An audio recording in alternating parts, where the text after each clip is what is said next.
Bueno, continuamos el día de hoy con esta jornada de inducción y reinducción año 2022. Recordamos que en la caja de texto están los links para que por favor completen tanto la asistencia como la encuesta de satisfacción de esta jornada. El siguiente tema que vamos a tratar es el de farmacia, el servicio de farmacia. Entonces, invitamos a doña Fabiola para que empiece su exposición. Doña Fabiola, muchas gracias y bienvenida. Muchas gracias a ustedes, muy buenos días. Vamos a dar inicio entonces a la reinducción de lo que es el servicio farmacéutico. Edwin no pasa la diapositiva.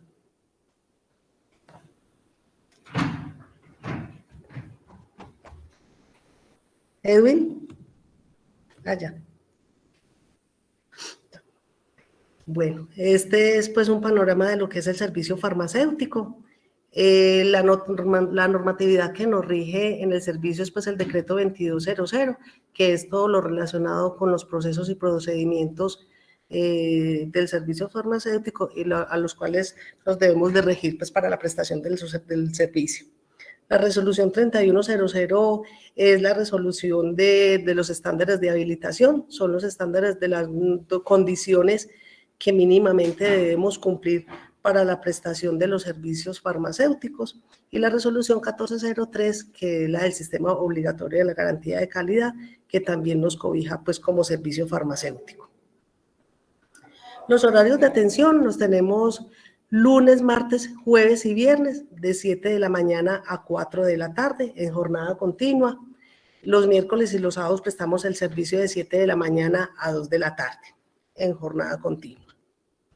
El recurso humano con que contamos, el servicio pues está dirigido por un regente de farmacia, soy yo quien lidera el servicio farmacéutico, y 4 auxiliares técnicas en servicios farmacéuticos, haciendo pues la salvedad de que la compañera Marlene Ceballos ya se pensionó, entonces en reemplazo está la niña Jacqueline en estos momentos. El servicio farmacéutico cuenta con 5 procedimientos fundamentales para la adecuada prestación del servicio. Entonces tenemos selección, adquisición, almacenamiento, distribución y dispensación de los medicamentos y dispositivos médicos para las diferentes áreas de la institución.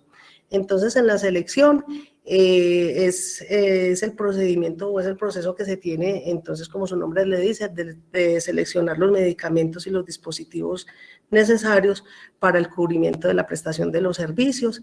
La selección se hace una actualización desde el listado básico de medicamentos, se hace desde el comité de farmacia terapéutica, y principalmente pues lo que hacemos es hacerle una revisión al listado básico de medicamentos, miramos pues la normatividad vigente de las inclusiones o exclusiones de medicamentos y dispositivos que ingresan al POS, y de ahí vamos seleccionando y vamos depurando el listado básico de medicamentos.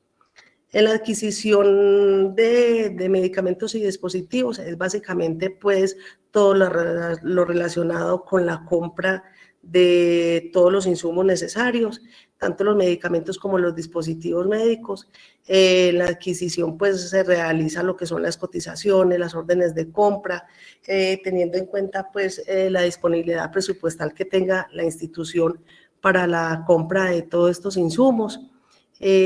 También en este proceso se incluye lo que es la recepción técnica y administrativa de los medicamentos, lo que básicamente es hacerle una revisión en la recepción técnica, es mirar pues o comparar si realmente lo que viene facturado de los proveedores es realmente lo que se solicitó, si ellos están cumpliendo con el precio que fue ofrecido o contratado desde el momento de iniciar las contrataciones con los proveedores.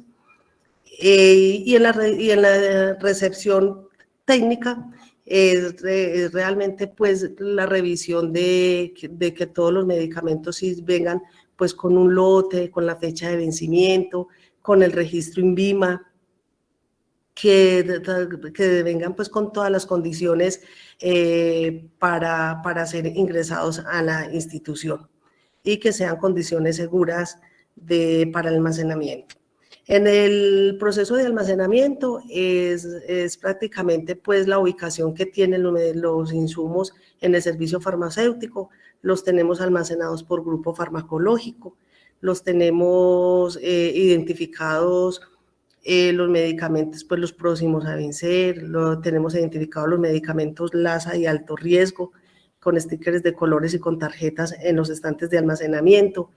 En el almacenamiento también verificamos pues diariamente a mañana y tarde las condiciones ambientales para que ellos conserven la estabilidad, como son la temperatura, la humedad y la cadena de frío. Estos medicamentos deben de ser almacenados pues en temperaturas realmente por debajo de 30 grados centígrados, en una humedad relativa que no supere los 67 grados centígrados y la cadena de frío debe estar entre 2 y 8 grados centígrados para garantizar pues el adecuado almacenamiento. En la distribución, el proceso de distribución se realiza en dos momentos, una que es a nivel interno y otra que es a nivel externo. A nivel interno entonces tenemos el despacho de pedidos para los servicios de urgencias, hospitalización, sala de partos, las ambulancias, odontología, vacunación. Entonces, esto prácticamente es los pedidos y los despachos que se hacen para las áreas internas de la institución. Y la distribución externa es el despacho de fórmulas prescritas por el personal médico a los usuarios de las diferentes EPS. En el proceso de dispensación es prácticamente pues la entrega de medicamentos. Sabemos que la entrega de medicamentos no es solamente leer una fórmula y entregar el medicamento. Esto incluye la información completa de volverle a recordar al usuario cómo deben tomarse los medicamentos. Es volver a recordarle y es explicarle al paciente qué medicamento le estamos entregando, qué concentración, el horario para la administración de medicamentos, la dosificación. Entonces, es incluyendo pues toda la información que el paciente requiere para hacer uso adecuado del tratamiento farmacológico. Los comités operativos que funcionan desde el servicio farmacéutico, entonces es el comité de farmacia terapéutica. El comité es, como les venía diciendo, que el comité somos encargados pues de la selección de los medicamentos. Ahora más tarde vamos a socializar lo que son los comités, entonces más tarde les socializo todo lo relacionado con el comité de farmacia terapéutica, pero en este momento pues somos los encargados de la selección de medicamentos, de la inclusión o exclusión de los medicamentos, del listado básico de medicamentos y estar pendientes de todo lo que suceda relacionado con medicamentos y dispositivos médicos en la institución. El comité de compras, como su nombre lo dice, pues es el comité donde autorizamos o evaluamos, analizamos, mejor dicho, todas las necesidades que tiene el servicio de farmacéutico referente a medicamentos y dispositivos médicos, además de reactivos de laboratorio para la adquisición. Entonces, en el comité es donde evaluamos pues las compras, evaluamos las cotizaciones, evaluamos pues como todos los parámetros que se necesitan para una buena adquisición de los insumos. El comité técnico es el comité pues donde nosotros mensualmente llevamos la información de producción del servicio farmacéutico, es donde prácticamente rendimos información al gerente de cómo se comporta el servicio mes a mes, tanto en facturación como en la dispensación de medicamentos. Y comité de seguridad del paciente es el comité donde gestionamos todos los eventos relacionados con medicamentos y dispositivos médicos, además de los reactivos. Entonces, en el comité de seguridad del paciente está incluido lo que son los programas de farmacovigilancia, tecnovigilancia y reactivo vigilancia. Prácticamente el comité de seguridad del paciente es donde se hace toda la gestión de los eventos que se presenten en la institución. Vamos entonces a socializar lo que va a hacer un recorderis de lo que son los programas de farmacotecno y reactivo vigilancia, que están incluidos, pues inmersos en el servicio farmacéutico, y soy yo quien lidero estos programas dentro de la institución. Entonces, la normatividad que rige los programas de fármaco técnico y reactivo vigilancia, entonces es la resolución 1403 del 2007, que nos habla, de que nos dice que todas las instituciones prestadoras de servicios de salud deben tener unos programas institucionales de farmacovigilancia. La 4816 también nos dice que debemos tener un programa de tecnovigilancia, y la resolución 2013 del 038979 nos dice que debemos también implementar los programas nacionales de reactivo vigilancia. Entonces, ¿qué es la farmacovigilancia? La farmacovigilancia es la ciencia de actividades relacionadas con la detección, evaluación y prevención de los eventos adversos o cualquier otro problema relacionado con los medicamentos. Recordemos que todos los eventos adversos que se pueden presentar en la institución relacionados con medicamentos incluyen el programa de farmacovigilancia, los cuales deben de ser reportados obligatoriamente. Hay una plataforma institucional en todos los computadores de cada área donde se reportan pues todos los eventos adversos que se presentan relacionados con los medicamentos. Al igual que el programa de tecnovigilancia, es la misma, o sea, es el mismo procedimiento. Todos los tres programas deben de ser reportados en la plataforma. Estos eventos, recordemos que son eventos que deben de ser gestionados desde el Comité de Seguridad del Paciente, pero que soy yo quien lidera quien lidera pues el proceso de evento y análisis de todos los eventos que se puedan presentar. Entonces, la tecnovigilancia también es la ciencia relacionada con la detección, evaluación y prevención de los eventos, pero esta vez no son relacionados con medicamentos, sino con dispositivos médicos. Al igual que el programa de reactivo vigilancia, es el mismo procedimiento, pero son problemas relacionados con reactivos de laboratorio. ¿Cuál es el alcance de los tres programas? Todos los tres programas se manejan de la misma manera. El proceso se inicia con la detección de eventos adversos y reacciones adversas relacionadas con los medicamentos, los dispositivos y reactivos in vitro por parte del personal asistencial, y termina con la retroalimentación al personal institución y el reporte al INVIMA.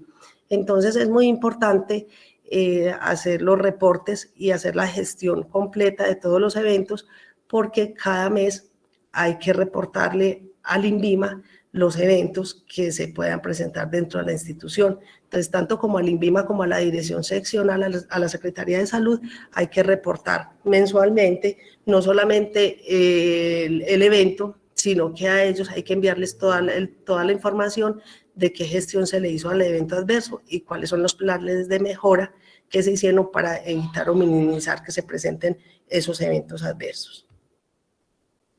Entonces, tenemos unas definiciones que son muy importantes dentro de los tres programas, que entonces, ¿qué es un medicamento?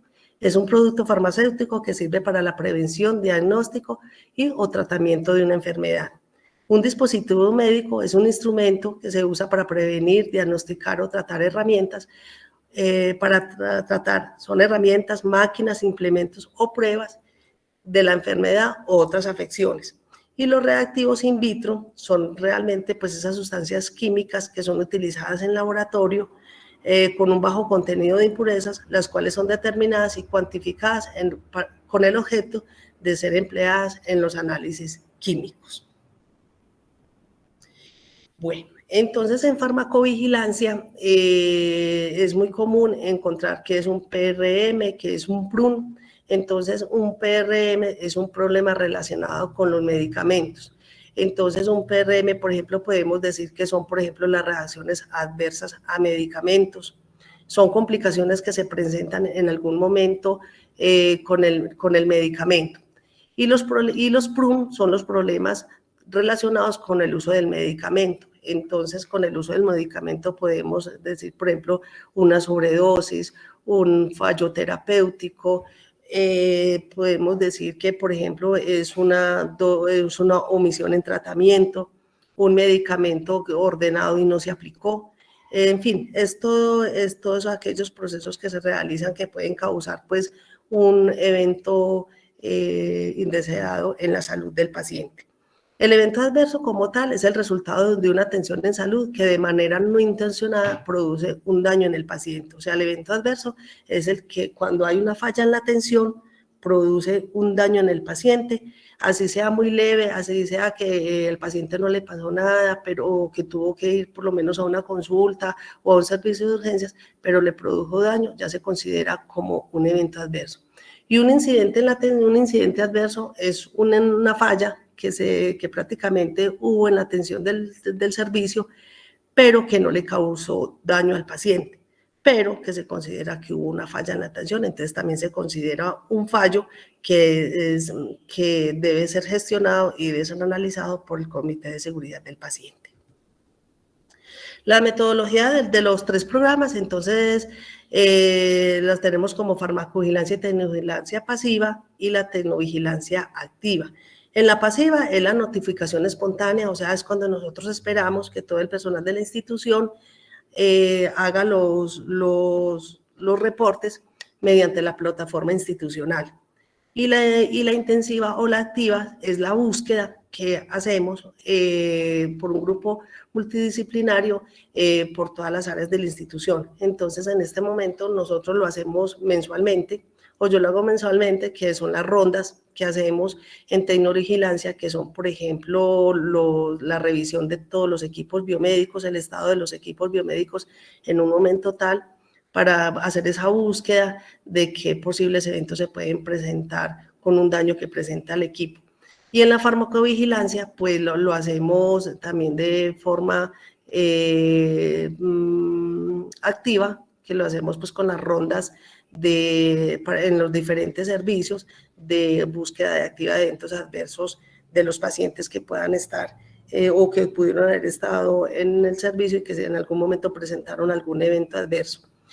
Fuera de eso, la tecnovigilancia activa es el seguimiento que le hacemos al estado de los equipos cuando presentan un daño. Entonces, llevamos una base de datos entre el área de almacén y de farmacia, llevamos una base de datos y hacemos un seguimiento muy estricto a esos daños para hallar un indicador pues, de cuánto se demora un equipo desde que es reportado al proveedor hasta que el equipo vuelve funcional a la institución. Entonces, es un seguimiento que se hace muy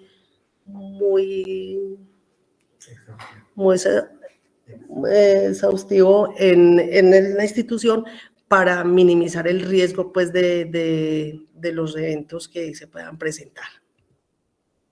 El procedimiento para los reportes de eventos adversos, entonces, es la detección temprana o cuando se presentan inmediatamente en los servicios de urgencias y que deben de ser reportados oportunamente mediante la plataforma.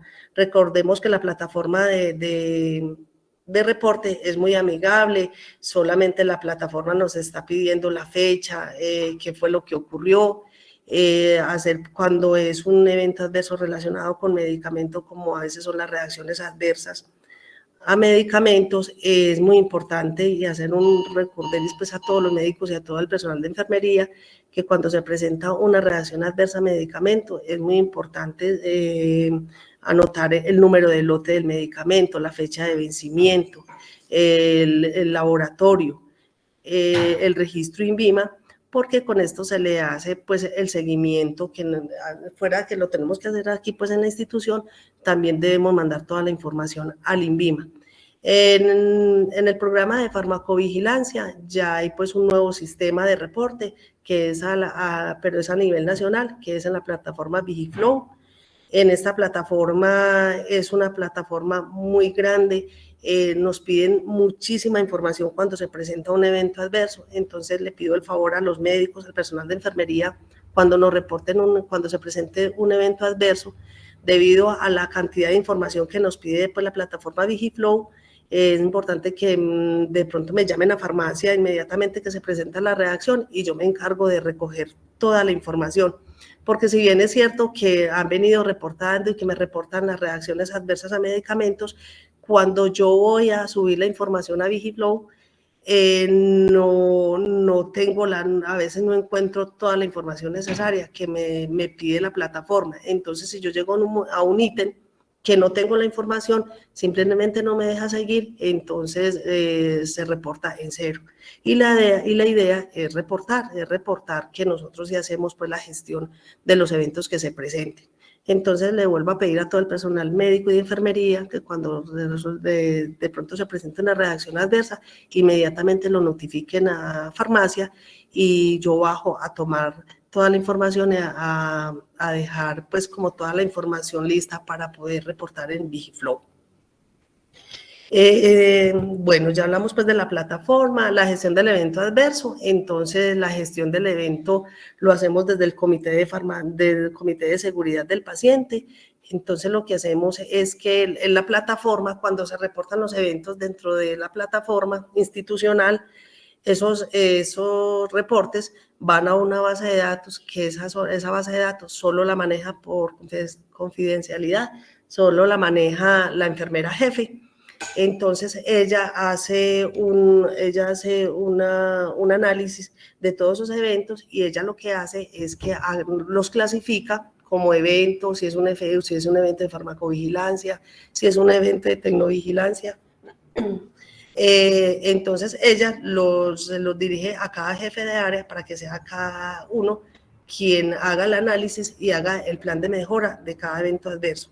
Luego nosotros volvemos a enviar ese análisis y ese plan de mejora al comité. En el comité se realiza una revisión del análisis y del plan de mejora y se designa a otro integrante del comité para que a ellos hagan la revisión de que ese plan de mejoramiento sí se haya cumplido y sea esa tercera persona quien haga un informe de 3 generaciones. El informe de 3 generaciones es verificar el cumplimiento del plan de mejoramiento y se hace un informe en formato donde se registre si ese análisis sí fue cumplido en un 100%. ¿Cierto? Es prácticamente pues como se hace la gestión del evento adverso y ya por último se socializa con el personal de la institución o con el personal donde sucedió el evento, con el personal pues involucrado en el evento. Y en los casos de farmacovigilancia, tecnovigilancia y reactivovigilancia, termina pues el proceso con el reporte mensual al INVIMA y a la Secretaría Seccional de Salud. Ya como lo dije, bueno, el análisis del evento adverso, entonces se necesita una evaluación del reporte. ¿Qué se necesita para hacer esos análisis de los eventos? Primero, pues toda la información, lo que les decía ahora, es una información muy completa que debe reposar en la historia clínica del paciente. Clasificar el evento adverso pues según la gravedad y según la evitabilidad, clasificarlo si fue muy grave o si ese evento fue evitable o no fue evitable.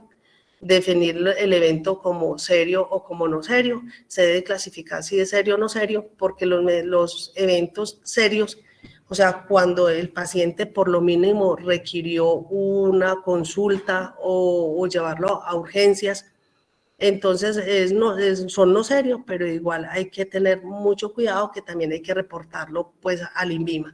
Y cuando es serio es cuando el paciente pues requirió de una remisión urgente o el paciente falleció y esos eventos serios hay que reportarlos antes de 72 horas, tanto al ente territorial como al INVIMA. Entonces, por eso es muy importante la clasificación en el momento que se presenta el evento adverso. De definir pues el plan de mejora para mitigar el riesgo en cada caso. Recordemos que el plan de mejora debe hacerse pero con acciones que sean cumplibles, con acciones que puedan realmente mitigar el riesgo de que se presente el evento adverso.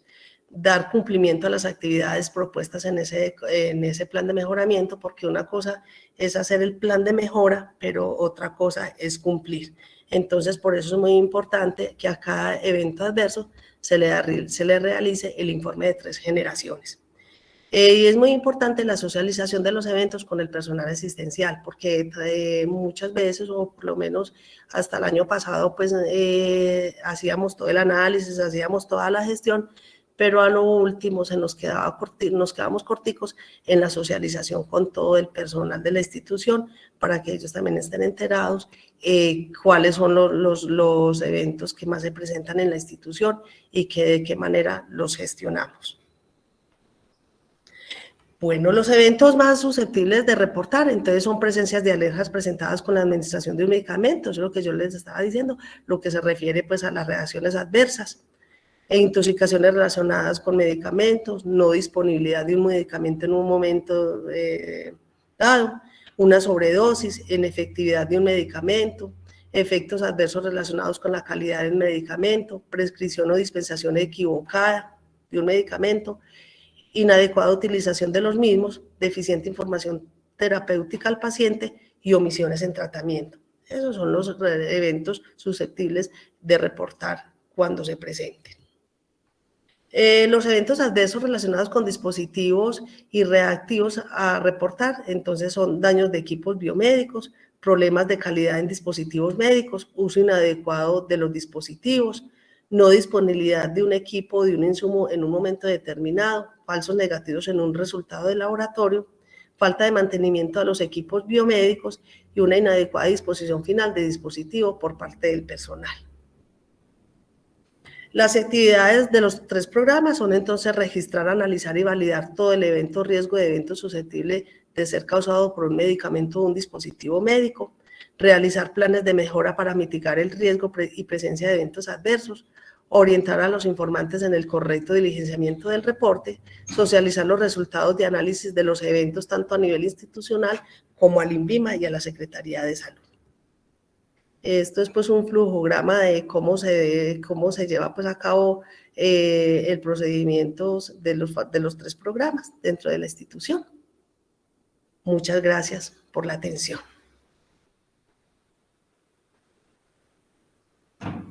Bueno, doña Fabiola, muchas gracias.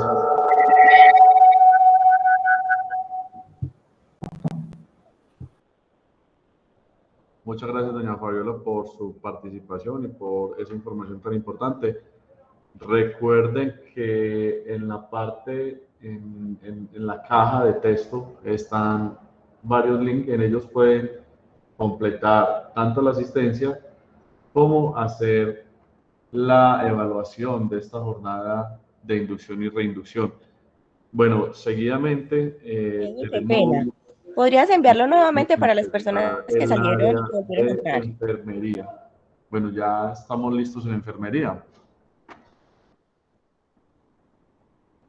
Edwin.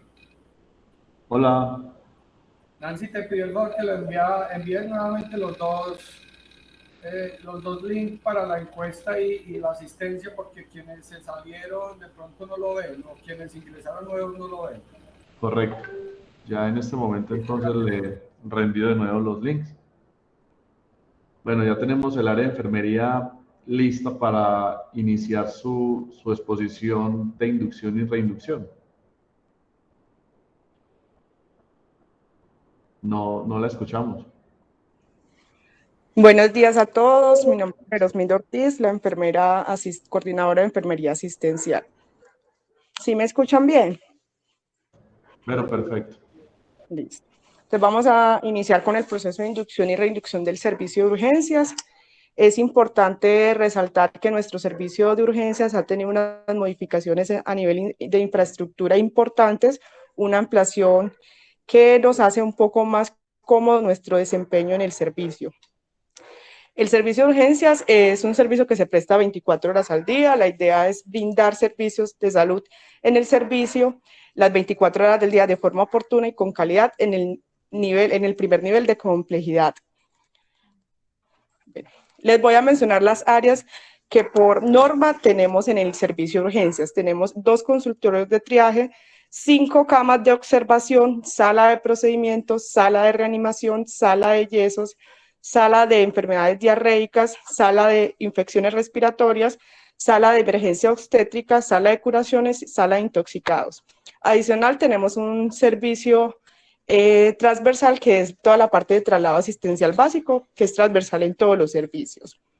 Es importante resaltar que a partir de la emergencia por el COVID tuvimos una adaptación a la sala de IRAS porque ya nos tocó hacer la parte de toda la parte respiratoria, aislarla. Por eso en este momento tenemos sala de procedimientos y sala de reanimación dentro del área roja, que es el área aislada respiratoria. En este momento estamos esperando directrices del ministerio a ver cuándo retomamos todas nuestras salas como la norma lo dice. Adicional, les voy a presentar la parte de talento humano que participa en el proceso de urgencias. En la parte asistencial contamos en el turno diario, o sea, de 7 de la mañana a 7 de la noche, con 2 médicos y 2 auxiliares de enfermería. Traslado asistencial, enfermería 24 horas pues disponibles con sus respectivos conductores. Y existe una disponibilidad de medicina y enfermería para apoyo al servicio y traslados. Esto ya va a depender pues, del uso del servicio. Adicional, en el área administrativa contamos con el apoyo de facturación 16 horas al día, de 7 de la mañana a 10 de la noche. Y en el apoyo, el personal de apoyo es logística, 24 horas al día, alimentación en el turno diurno y servicios generales. Aparte de eso, el servicio de urgencias por norma debe contar con unas disponibilidades. Es decir, que debemos prestar el servicio, pero no tienen que estar las 24 horas del día abiertas, como es el servicio farmacéutico, la disponibilidad de laboratorio, la disponibilidad de imágenes diagnósticas y la disponibilidad de odontología. Estas disponibilidades son llamadas de acuerdo a las necesidades del servicio. Es importante aclarar que si un paciente crítico llega a nuestras instalaciones, es el médico quien prioriza este tipo de disponibilidad y en muchos de los casos no dan espera a que lleguen los disponibles, sino que se lo tienen que llevar en traslado asistencial. Para acceder al servicio de urgencias, el paciente debe ingresar por admisiones con su documento de identidad. Ya no se requiere tener el documento en físico, pero por lo menos el número de identificación. El paciente pasa a la agenda médica, que es a la agenda de triaje, y el médico es quien define el ingreso al servicio de urgencias. Les muestro la parte de triaje en urgencias. Quien define esta clasificación es el médico, quien clasifica si es 1, 2, 3 o 4 o 5. El 4 y el 5 son pacientes que deben ser atendidos en consulta externa. Debido pues a nuestros convenios o contratos, muchos pacientes tienen que ser atendidos por urgencias. Sin embargo, solamente se les puede entregar la fórmula médica porque no tenemos convenio, por ejemplo, con Sura, con Salud Total y otras entidades, otras aseguradoras que no tienen un convenio directo con nosotros. Características del servicio. Es un servicio que las 24 horas hay entrada y salida de pacientes. Muy importante recalcar que hay restricción de visitas totales y los acompañantes son definidos por el médico. Se realizan procedimientos menores ambulatorios de 8 de la mañana a 11 del día, de lunes a sábado. Las normas de bioseguridad pues son indispensables, actuación ante emergencias externas, siempre tenemos que estar preparados, sobre todo por nuestra vía, tener un equipo para atender todas esas emergencias que se presentan, registros clínicos y las disponibilidades que les mencionaba. Para el servicio de hospitalización, esta es nuestra capacidad física instalada, habilitada. A pesar de que nosotros físicamente vemos muchas camas, nuestro hospital solo cuenta con habilitación para 3 camas para adultos, 2 camas pediátricas, 3 camas de obstetricia y una sala de partos. Nosotros los quirófanos los tenemos cerrados y en hospitalización los procedimientos se realizan en la unidad del paciente. El servicio de hospitalización se brinda a aquellos pacientes que por su estado de salud y enfermedad requieren permanecer bajo observación médica por más de 24 horas. Tenemos la dotación técnica requerida por habilitación y el talento humano necesario. Siempre van a estar en supervisión de un auxiliar de enfermería a las 24 horas del día. La atención inicial la realiza el médico general, ya sea por urgencias o por consulta externa, da la orden de hospitalización, el facturador debe verificar que el paciente cumpla criterios administrativos para hospitalización, es decir, que tengamos convenio con ese paciente o pedir el código de autorización si no tenemos un convenio directo con el asegurador. Atención por el personal de las 24 horas, administración de medicamentos de acuerdo pues a los ordenamientos médicos, ayudas diagnósticas de primer nivel, dotación básica, servicio de alimentación y aseo, dotación de ropería. Los usuarios tienen derecho a tener un acompañante si lo requieren y tenemos horarios de visita restringidos. Son atendidos siempre por un grupo interdisciplinario, médico, enfermería y de otras profesiones no médicas que tenemos habilitadas en el hospital. Traslado asistencial básico y la parte de referencia y contrarreferencia. El transporte asistencial es el servicio donde se realiza el traslado y se brinda atención oportuna y permanente al paciente en ambulancias terrestres. El hospital cuenta con 2 ambulancias para traslado asistencial básico. Aquí les quiero hacer una definición de qué es un traslado primario. Es un término que utilizamos mucho en el hospital, pero para el cual nosotros no prestamos este servicio. El traslado primario es el que se realiza desde el sitio de la ocurrencia de un evento hasta un centro o una IPS de atención inicial. Por ejemplo, el que realiza Sysmedical, ese es un traslado primario porque ellos recogen el paciente en el sitio del accidente y nos los traen hasta nuestra IPS. Ya nosotros realizamos básicamente el traslado secundario, que es el traslado que se realiza desde una institución de salud a otra institución de salud.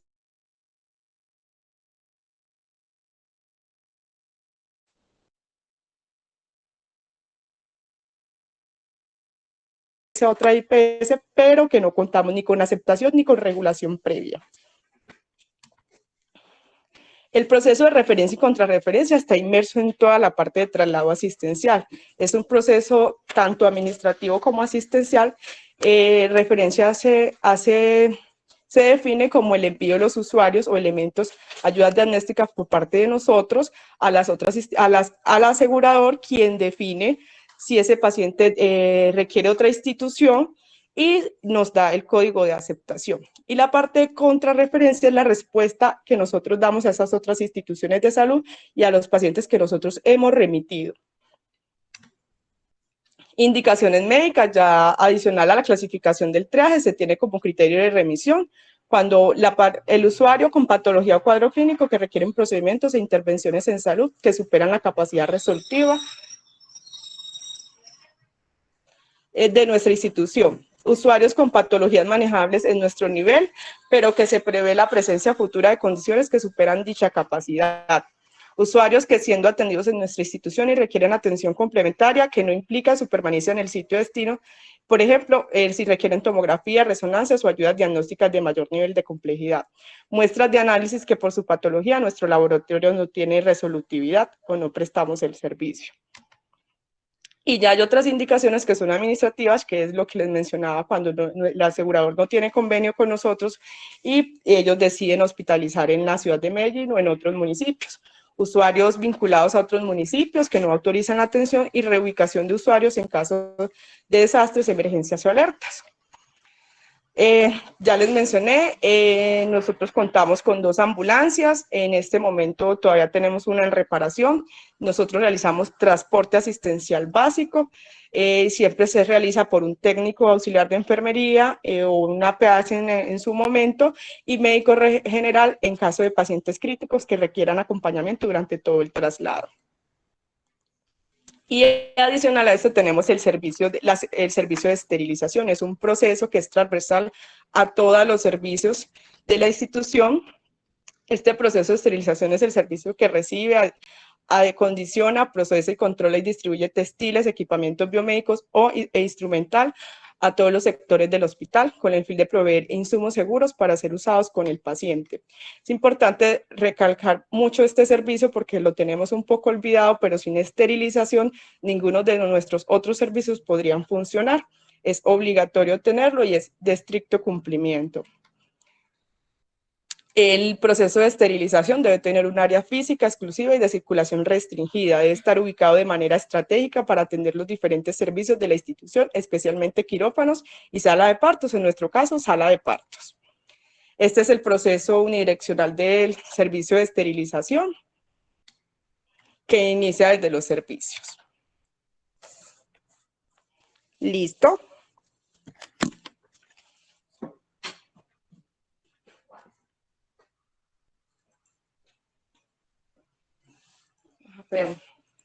¿A ti te pidieron un auxiliar? Sí. ¿Y quién es? Daisy. Ah, bueno.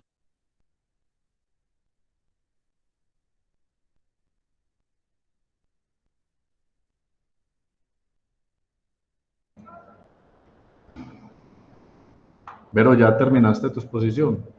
Sí. Edwin, sí. ¿Quién sigue entonces? Y yo ya, aquí ya nos hacemos cargo.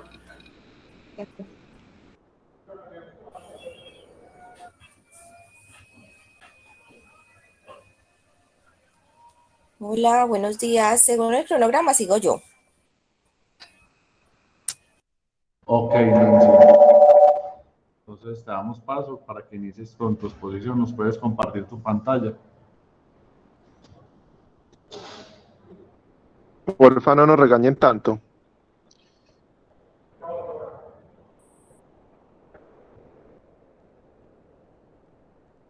Puede hacer caso mucho de ese comentario, Gus.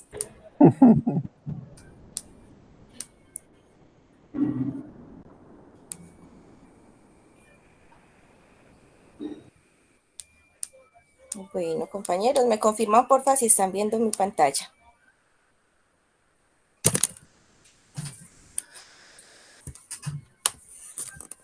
Hola, ¿si están ahí? Me confirman por favor que estén viendo mi pantalla.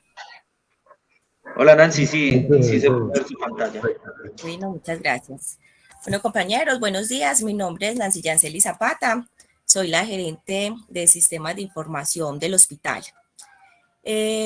Más que contextualizarlos un poco en relación con los sistemas de información de la institución, que básicamente se centran en realizar el reporte de información consolidada que se produce en los servicios asistenciales a los entes de control, llamemos entes de control a estos actores que forman parte de la gobernanza dentro del sistema de salud, tales como Secretaría de Salud Municipal, Secretaría Seccional de Salud, Ministerio de Salud, Instituto Nacional de Salud y las diferentes EAPB.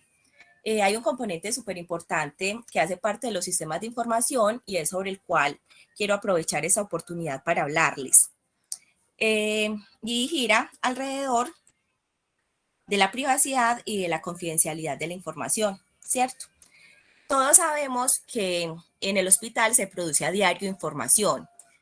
Y cuando hablamos de información, no estoy hablando solamente de la que se produce en la parte asistencial, que es básicamente la que se genera desde la consulta, que es información que proviene de los pacientes, sino que también todo lo que manejamos en la parte administrativa, en cuanto a facturación, en cuanto a la relación con los proveedores, en cuanto a la correspondencia que ingresa o que sale de la institución, hace parte de la información y de ese activo importante de la institución sobre el cual también debe haber una privacidad.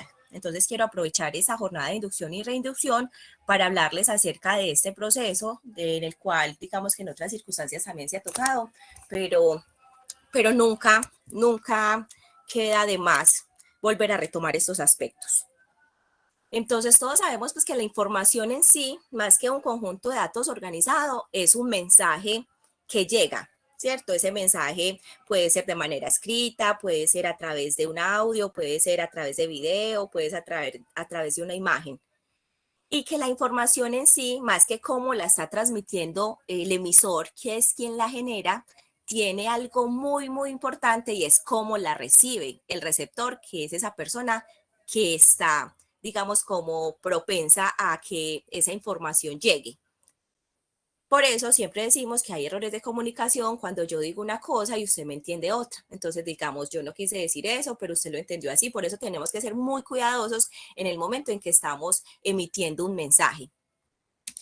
Esa información, entonces, para que llegue con la calidad que nosotros necesitamos, es decir, para que tenga una buena recepción por parte de esa otra persona, tiene que tener un componente muy importante y es la calidad. Cuando yo hablo de calidad del dato, estoy hablando inmersamente de algo que se llama calidad de la información y es la manera más precisa en la que yo puedo asegurarme que esa otra persona que la está recibiendo lo está haciendo de la manera adecuada. En este Hola, sentido, Nancy, dime. tienes un retorno por allá. ¿Tú tienes dos equipos conectados? No, doctor, no tengo retorno. Puede ser que estoy sin el manos libre, pero espérame, yo arreglo eso. Listo, gracias. Ya me pongo el manos libre. Y cierro el WhatsApp que está generando para que lo ruido.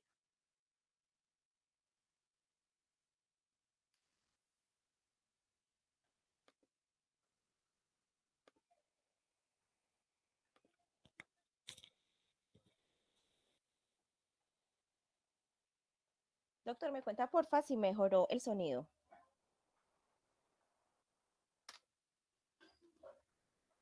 Me va diciendo si se escucha el mismo eco, porfa. Es que yo lo que escuchaba era que sonaba una notificación. Ah, bueno, listo. Pues, antes te escuchaba mejor antes, pero bueno. Ahí está bien, Nancy. Bueno, entonces les estaba diciendo que la manera en la que tenemos de asegurarnos que la información va a llegar de la manera correcta a ese receptor es teniendo, digamos, como una calidad dentro del mensaje. Y esta información, entonces, que estoy dando, no va dirigida solamente hacia los médicos o hacia las auxiliares de enfermería, sino que la información es un proceso transversal, es decir, todos dentro de la institución nos tenemos que asegurar que el mensaje que estamos emitiendo está llegando a la persona de manera adecuada. Esto entre la relación que hay con los pacientes y los mismos colaboradores de la institución. Tanto el facturador en el momento en que el paciente llega y que necesita claridad sobre los procesos, desde el personal de logística, en el momento en el que ellos como pacientes necesitan un direccionamiento, debemos ser claros y precisos en la información que estamos dando. Para eso, entonces, es muy importante que nosotros conozcamos tanto los procesos institucionales como los procesos del sistema de salud. Es lamentable que en ocasiones nosotros seamos funcionarios de un hospital y que no tengamos ni la más mínima idea de cómo funciona el sistema de salud en relación con un aspecto mínimo que es la contratación con la CAPB. También entonces hace parte del área de servicios generales, digamos que son funcionarios que están a diario transitando por el hospital y en los cuales un paciente tranquilamente se puede acercar a pedir una asesoría o un direccionamiento dentro del mismo hospital y que en ocasiones los desconocemos. Entonces, es un llamado también como al empoderamiento en que como funcionarios de la institución tenemos que tener claridad sobre quién es el encargado de realizar un proceso de autorización, quién puede asesorar a X o Y pacientes sobre un trámite, para que tengamos esa mirada y que nos aseguremos que la información que estamos dando es clara, es precisa y es oportuna. En relación entonces con la información en todos los servicios, tanto el que se produce por parte del paciente como el que producimos en la parte administrativa, tenemos un compromiso como funcionarios y como personales de la salud y es aguardar siempre la privacidad y la confidencialidad de esa información. No solamente porque a la GESI del Hospital Santa María le está dando por decirles eso hoy, sino que hay un marco normativo y jurídico que gira alrededor de eso. Es decir, cuando nosotros dentro del hospital decimos la información del paciente es privada y es íntima, no es un capricho de nosotros, es un capricho que viene desde la Constitución Política de Colombia. En ese sentido, entonces, la Constitución Política de Colombia, desde el artículo 15, consideró el derecho fundamental a la intimidad en la sociedad actual, es decir, la información que hace parte de la intimidad de cada persona es considerada un derecho fundamental y como derecho fundamental, para manejarlo, tiene entonces unas consideraciones éticas y más que unas consideraciones éticas, unos procesos que se desprenden a nivel penal cuando nosotros no hacemos un uso correcto de la información. Es muy importante que tengamos claro que la información de los pacientes que se produce en los diferentes servicios, si bien quien tiene el contacto directo en relación con los diagnósticos son los médicos, son las auxiliares de enfermería, todo el hospital que tiene acceso a un sistema de información, llámese historia clínica o procesos de facturación, autorizaciones, cualquier otro documento que se desprenda en relación con esa atención, tiene que guardar privacidad y confidencialidad de esa información porque hace parte de la intimidad del paciente. Y en relación con la parte administrativa, los contratos que hace el hospital con personas naturales, con personas jurídicas, la información que llega a los diferentes archivos clínicos en relación con peticiones, quejas, reclamos, con cualquier otro requerimiento, ya hace parte activa de la información de la información institucional, por ende no debe filtrarse. Si bien digamos que hay procesos que a nivel municipal pueden ser de múltiple conocimiento, nosotros como funcionarios de la institución tenemos un compromiso extra y es el compromiso que firmamos cuando ingresamos a ser parte de la institución y cuando empezamos a ejercer nuestras funciones en las cuales está inmersa manejar cada uno de esos procesos. Les contaba entonces que en el marco normativo está impreso o está inmerso en la Constitución Política de Colombia. La Constitución Política de Colombia es clara y dice que toda persona tiene derecho a su intimidad personal y familiar y a su buen nombre, y el Estado tiene el deber de respetarlo y de hacer respetar. De igual modo, tiene derecho a conocer, actualizar y rectificar la información que se haya conocido en archivos y en bases de datos de entidades públicas o privadas. En este sentido, entonces, lo que la norma dice es, vea, usted como persona tiene derecho a que la única información que sea pública es la que usted desea divulgar, no la que otra persona quiere divulgar sobre usted. Otro digamos, de esos argumentos jurídicos que tenemos para decir que la información es confidencial es que se contempla dentro del Código Penal. En el Código Penal aparecen una serie de leyes que permiten la protección de la información como derecho fundamental y a la intimidad. Ese Código Penal lo que nos dice entonces en el título 3, en el capítulo 7, es que existen una cantidad de penas que se le va a dar a todo aquel que haya divulgación y empleo de documentos reservados. Ojo, aquí entonces ya hablan de documentos reservados, no solamente de la información que es íntima del paciente, sino que si, ejemplo, llegó un documento de un reconocimiento médico legal y a usted eso le pareció que era el boom para usted llegar y contarle a su familia o para ir y contarle a los amigos del parque, y a usted le da por sacar esa información y contarla, ya tiene un compromiso penal sobre el cual se pueden adelantar algún trámite judicial en su contra. Entonces la cuestión es delicada y no solamente es como que se van a dar cuenta que yo la dije, no, es que detrás de eso hay una cantidad de procesos jurídicos que se pueden adelantar en su contra. E insisto, tanto para la persona que está en el área logística, el de servicios generales, los facturadores, la parte contable, en todas las áreas del hospital. No siendo corta el marco normativo que hay en relación con el derecho constitucional y con el Código Penal, en Colombia, en el 2008, se desarrolló una ley que se llama la Ley Habeas Data, y es una ley que está consolidada solamente a la protección de datos, porque nosotros como ciudadanos nos sentíamos expuestos en que toda nuestra información estaba en las empresas a las que nosotros les compramos servicios. Entonces las empresas de telefonía celular tenían nuestros datos, las empresas de servicios públicos tenían nuestros datos, los almacenes donde comprábamos tenían nuestros datos, los hospitales tenían nuestros datos, y en cualquier momento entonces sabían cuál era nuestra dirección, nuestro teléfono y toda la información que nosotros podíamos haber dado en un momento de una atención. En el 2008 entonces, ¿qué se dijo? Se dijo, vamos a crear una ley estatutaria donde normativamente los ciudadanos se puedan sentir protegidos en relación con esa información que ellos están produciendo, que ellos están generando y que hace parte de su privacidad.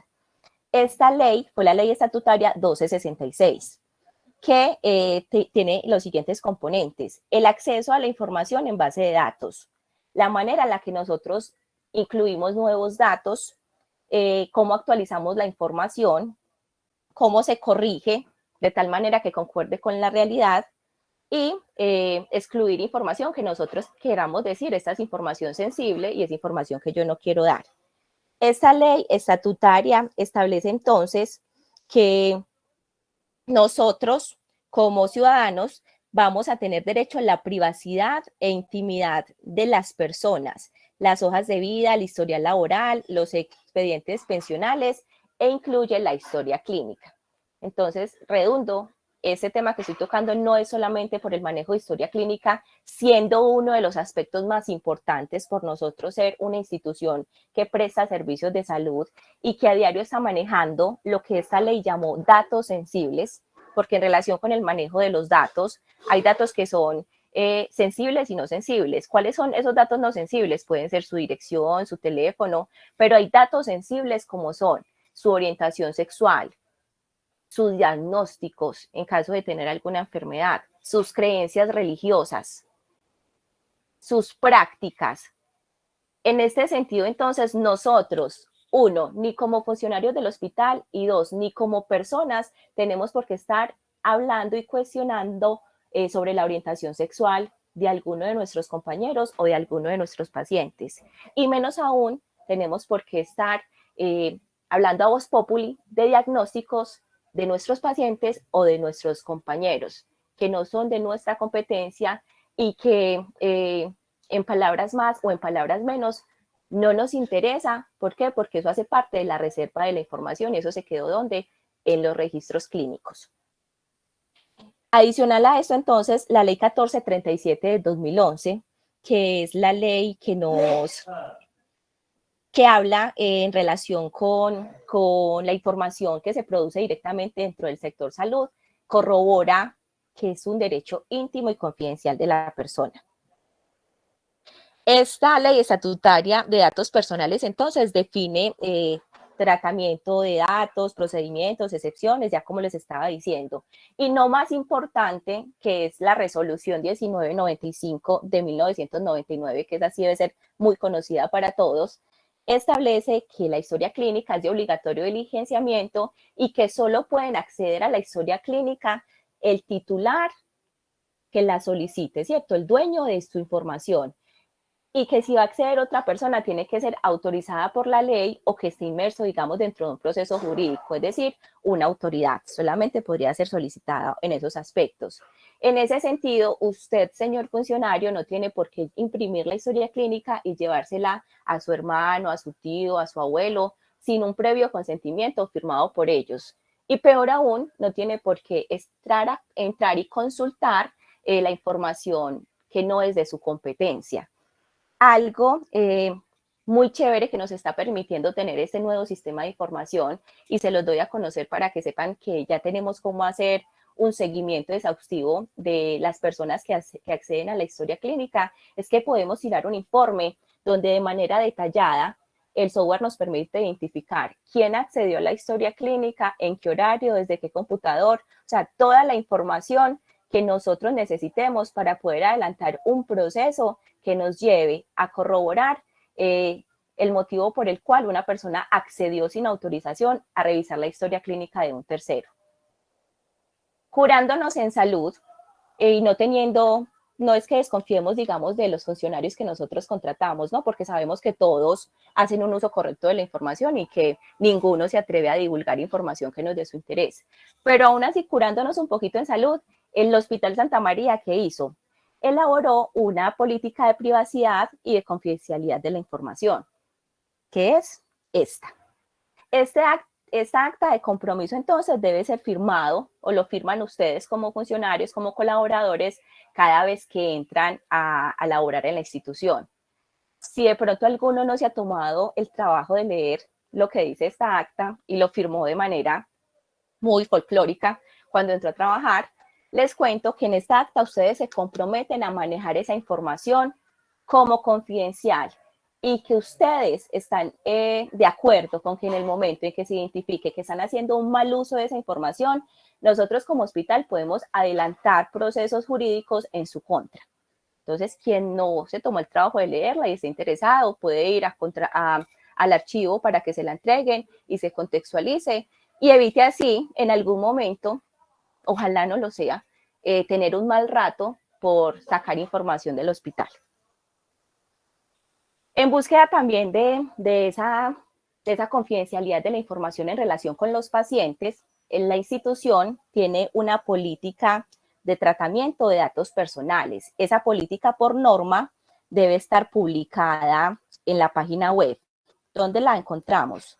La encontramos en nuestra página, que es hospitalsantamaria.gov.co, en el banner que se llama Normatividad y Políticas Institucionales.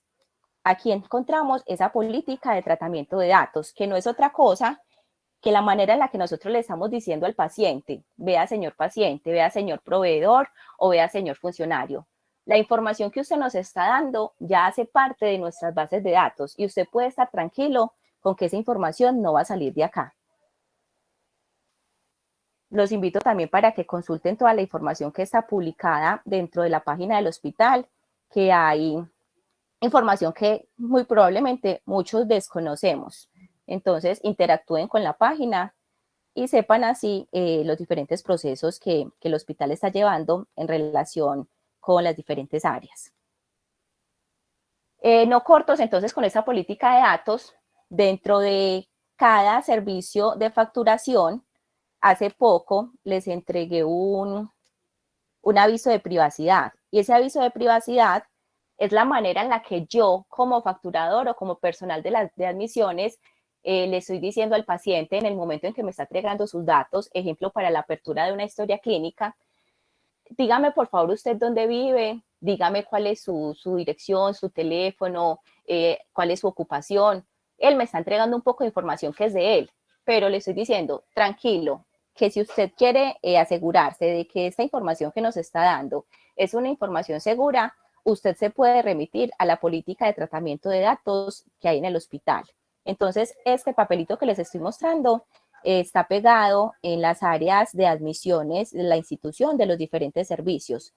Y cuando abramos la historia clínica, siempre le vamos a decir: señor Pepito Pérez, ¿usted autoriza al hospital para el tratamiento de sus datos? Muy probablemente le va a decir: ¿cómo así? Yo no entiendo. Así, señor, vea, si usted quiere, lee la información que está ahí, y también se puede acercar a la cartelera del CIAU, a la cartelera que está en la parte de afuera del CIAU. Ahí está la política de tratamiento de datos, o si tiene cómo acceder a internet, la puede revisar en la página. Otra de las maneras en las que nosotros como institución nos blindamos en relación con el manejo de los datos es esa autorización en el tratamiento de datos personales que ustedes a partir de este año deben firmar en el momento en que firmen contratos con el hospital, y no solo ustedes como funcionarios, sino también los proveedores, porque es algo muy importante. No solamente la información de los pacientes es la que tiene ese derecho a la privacidad y a la confidencialidad. No, la información de ustedes como funcionarios también tiene ese derecho. Toda la información que ustedes le entregan al hospital en relación con sus datos sociodemográficos, con sus datos financieros, también hace parte de esa reserva que debe tener el hospital en relación con la privacidad y con la intimidad. De manera general, esa era como las salvedades que quería hacer en relación con el manejo de los datos. Instarles una vez más, hacerles el llamado a que evitemos proliferar información que no es de nuestro interés. Hay información que solamente le interesa al paciente, y en ocasiones, solo en los momentos que el paciente considere a su familia. Ni el personal de logística, ni el personal de servicios generales, ni los compañeros, de facturación, ni los que estamos en facturas, o sea, en ningún otro lugar somos los encargados de dar información de los pacientes que no es de nuestra competencia. Entonces, hagamos un manejo delicado de la información, seamos conscientes de la información que estamos manejando y evitémonos procesos jurídicos y procesos de mal gusto por decir información que no nos compete. Muchas gracias. ¿Alguna duda, sugerencia, inquietud? Estoy atenta. Me quiero asegurar que sí están ahí. Hola Nancy, Nancy, qué pena. Aquí Un estamos. aporte ahí en lo que nos contabas también en la ley 734 del 2002, que es el Código Único Disciplinario, nos habla que la divulgación de información que no nos compete nos puede generar sanciones como inhabilidades para cargos públicos. Esto es muy importante. Gracias, David, por tu aporte. Es muy importante lo que David nos dice. Entonces, evitémonos ese tipo de inconvenientes que, como yo le digo, pueden ser incómodos y van a generar en retaliaciones para nosotros en cualquiera de los niveles. Por eso hago llamado en que esto no es solamente para médicos y enfermeras. Todos tenemos acceso a información que es sensible e información que no tiene por qué salir del hospital. Muchas gracias, compañeros.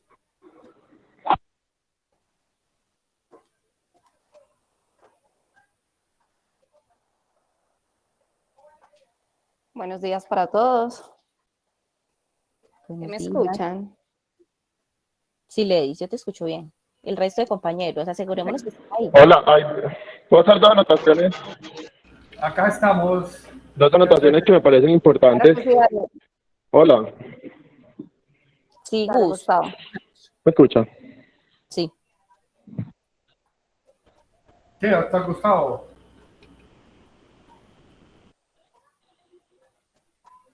Gus. Gus al parecer quiere decir algo, pero como que tiene inconvenientes con el audio.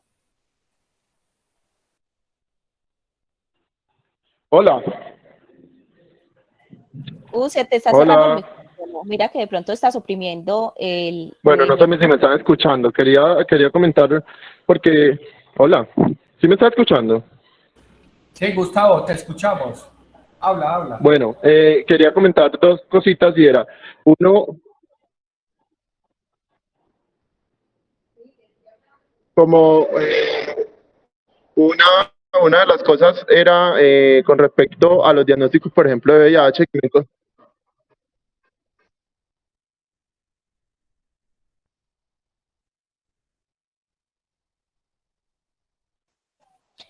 Gus, no se te escucha. Si quieres, escribes tu comentario en la caja de texto y yo te lo leo.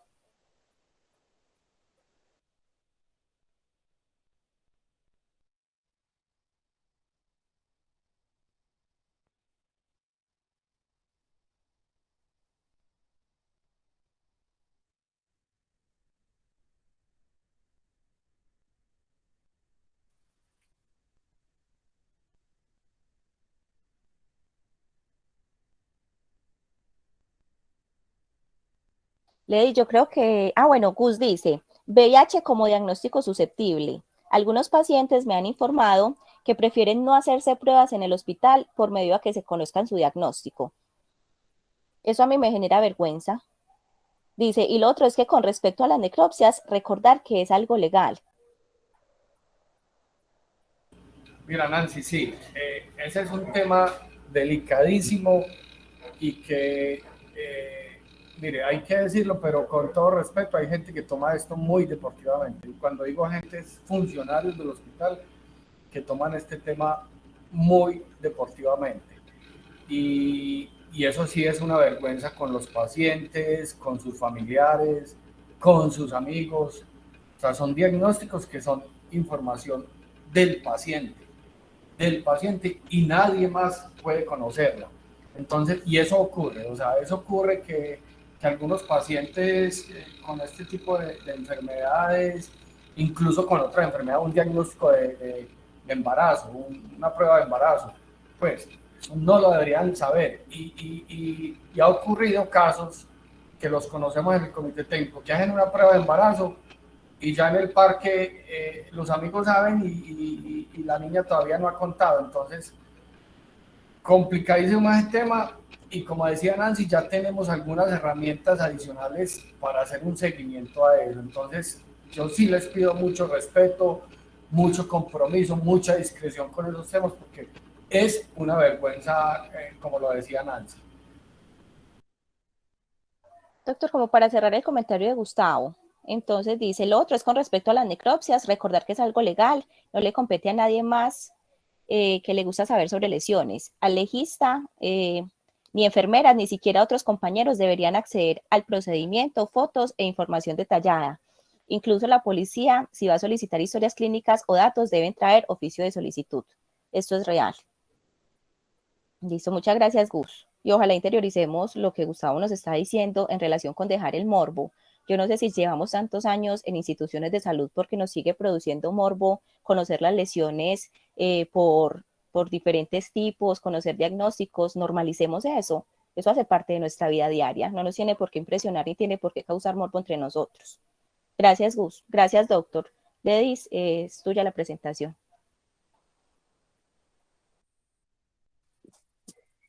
Listo, muchas gracias.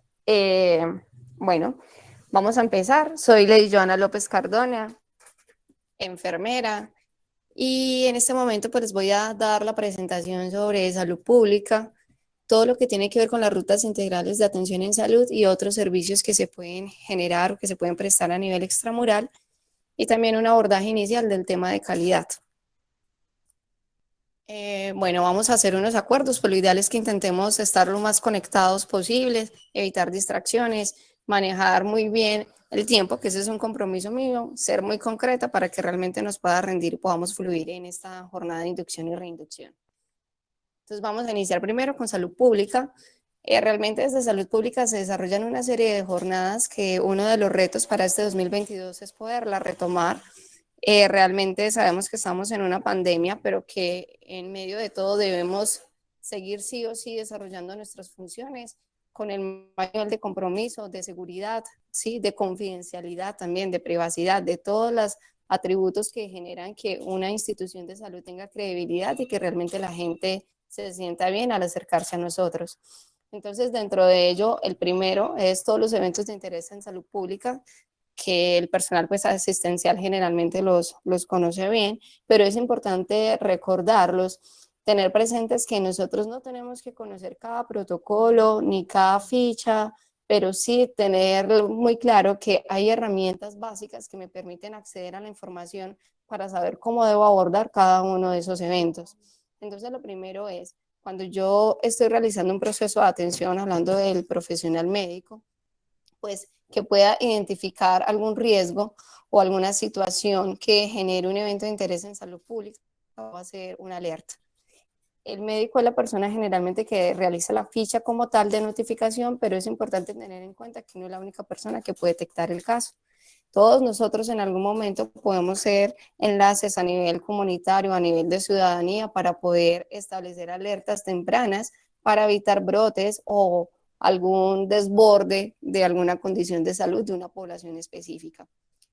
Una vez se genera esa alerta, que generalmente, como les mencioné, es a través de la ficha de vigilancia epidemiológica, que hay diferentes fichas, cada una tiene unos códigos diferentes, pues que hace referencia al tipo de evento al cual se está manejando. En la página del Instituto Nacional de Salud están en un link completamente unificados, pues tanto las fichas como los protocolos. Entonces también es una invitación a estarlos revisando periódicamente. Igual generalmente son eventos muy estables, cuando se modifican condiciones muy puntuales, pero que nos permita realmente manejarlos de la mejor manera. Y más en Santa Bárbara, que casi siempre los eventos que se nos presentan pues son los mismos, tienden a ser repetitivos. ¿Con qué fin lo hacemos? Pues con el fin de que se desplieguen todas esas acciones. Generalmente cuando uno habla de salud pública, está generando acciones de, digamos, vacunación de barrera, estamos hablando de cercos epidemiológicos, estamos hablando de aislamientos preventivos, estamos hablando de acciones que lo que buscan es que ese evento que se está generando se pueda controlar lo más rápido posible y también desarrollar acciones de mitigación. Otra acción que se realiza desde el área de salud pública es pues toda la atención que se venía desarrollando en las instituciones educativas. Realmente están suspendidas prácticamente desde que inició pandemia, pero como les dije al principio, la idea es retomar esos espacios donde tenemos población concentrada, donde tenemos una población que es más fácil de acceder, pues por estar precisamente en un grupo pues, escolar en este caso, y que nos ayuda a que realmente cuando vayamos pues tengamos unas coberturas importantes dentro de las acciones que realizamos. Generalmente, ¿cómo se hace? Pues se hace un proceso de alistamiento. Uno entra a hacer una convocatoria con jefes de núcleo, con los rectores, con coordinadores y docentes, pues para que nos separen el espacio y realmente nos estén esperando para que cuando vayamos pues las acciones sean de manera efectiva. Generalmente se buscaba la integración de los diferentes servicios, es decir, que iba un grupo interdisciplinario conformado por odontología, por las niñas de vacunación, hacíamos también atención de joven sano, toma de muestras, vacunación, entre otras, que lo que buscaban era precisamente eso, resaltar ese enfoque integral que puede tener la salud y que realmente una vez se lo cree como un hito, pero es algo que realmente sí se puede cumplir si realmente nosotros nos comprometemos y obviamente también las otras instituciones logramos una articulación que sea efectiva. También es importante mencionar que cuando uno va a una institución educativa, pues intenta integrar también los convenios que estén en ese momento vigentes, como atención primaria en salud, plan de intervenciones colectivas, entre otros que vamos a mencionar más adelante. Es decir, que también se hacen actividades con un enfoque educativo. Aquí vemos algunas imágenes fotográficas pues, de lo que se ejecutó en la vigencia 2021. Vamos a hablar de brigadas de salud. Pues las brigadas de salud como tal lo que buscan es acercar los servicios de salud a una población que generalmente es de difícil acceso por diferentes razones, ¿sí? Entonces lo que se busca es priorizar, digamos, las veredas que son más lejanas o las veredas que incluso pueden estar cerca al área urbana, pero que por alguna condición de la población no pueden acceder fácilmente o hay un alto número de personas con discapacidad, en fin. Entonces uno lo que busca es como intentar acercar esos servicios, intentarlos llevar de una manera efectiva. Generalmente cuando se hacían barridos previos para uno saber qué necesidades tenía esa población. Muchas veces nosotros brindamos servicios de salud o brindamos algunas actividades desde lo que nosotros creemos que la comunidad necesita, pero es importante generar espacios de concertación donde ellos puedan también manifestar realmente qué quieren y qué esperan de lo que nosotros hacemos en el momento en que los vamos a visitar. Se mueve también todo el equipo indisciplinario. Generalmente, pues ustedes han visto las imágenes de convocatorias de brigadas. Se prestan diferentes servicios, está generalmente medicina, optometría, psicología y todos los servicios que presta el personal de enfermería. ¿Con qué fin? Pues con el fin de solucionar o resolver o apoyar o acompañar a la población en la satisfacción de las necesidades en salud que podamos satisfacer en ese momento. Vemos también algunas imágenes y el otro convenio que generalmente se firma a principio de año es el plan de intervenciones colectivas. El plan de intervenciones colectivas como tal pues debe estar articulado con el plan decenal de salud pública, que es obviamente formulado de manera nacional. Ya el departamento lo baja según sus necesidades y el municipio también. Es importante tener en cuenta que de estas 8 dimensiones que estamos viendo acá, se deben desarrollar acciones que generalmente pues no las define la institución prestadora de servicios, o sea, no las definimos nosotros, sino el ente territorial, es decir, la administración municipal y también pues el análisis que se realiza desde la Secretaría de Salud. Ellos definen una serie de actividades con unos enfoques, con unos objetivos, con unos propósitos ya definidos y nosotros como tal pues debemos ejecutarlas y demostrar que se realizaron de una manera idónea, juiciosa, metódica, que no solamente se busca cumplir la actividad y ya, sino generar un impacto o una transformación social. Generalmente este tipo de actividades pues van a dar una respuesta a largo plazo, sin embargo, pues desde acá al menos intentamos hacer un proceso de planeación, de seguimiento y de evaluación de las mismas con el fin de favorecer pues un mejoramiento continuo. Entonces realizamos actividades en salud ambiental. Generalmente es donde uno habla de todos los temas de enfermedades transmitidas por vectores, de todo el tema de zoonosis, de todo el tema de manejo pues, y aprovechamiento de los recursos, del cuidado del agua, en fin. En convivencia y salud mental, pues esa dimensión netamente es propiedad de los profesionales de psicología, pues realmente ellos son los que empiezan a liderar y es claro que en este momento de pandemia es una de las dimensiones que más toma relevancia, incluso sería muy retador poder realizar actividades o unos programas bien estructurados de salud mental, porque todos sabemos que la salud mental es algo que generalmente está muy descuidado, pero que afecta de manera integral a todos los seres humanos. Entonces, es importante priorizarla. Está todo el tema de derechos sexuales y reproductivos, que a veces lo limitamos solamente a los programas de anticoncepción o de entregar preservativos, pero obviamente va mucho más allá de eso. Se deben abordar actividades que favorezcan los proyectos de vida, habilidades para la vida, la prevención de uniones tempranas, en fin. Tiene un componente tanto psicosocial como físico, como biológico, que realmente vale la pena resaltarlo. Pues generalmente nosotros lo trabajamos acá en nuestro día a día a través de los diferentes programas de atención, pero hay que tener en cuenta que los derechos sexuales y reproductivos pues tienen un enfoque muchísimo más grande del que nosotros conocemos. Está todo el tema de la dimensión de vida saludable y condiciones no transmisibles.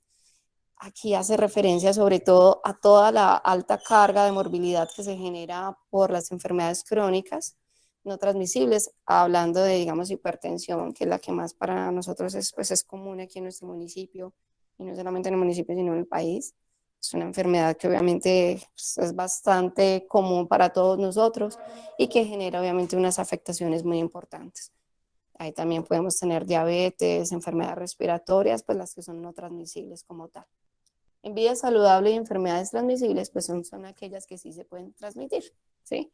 ¿Como cuál? Pues en este momento, pues COVID es una de las más importantes, de las más, pues que se generan en nuestro día a día, pero muchas veces estamos pagando algo, y es que nos centramos mucho en este tipo de patologías, pero se generó una desatención sobre otras patologías que también son importantes desde salud pública, y no solamente como tal en este componente, sino en nuestra vida diaria.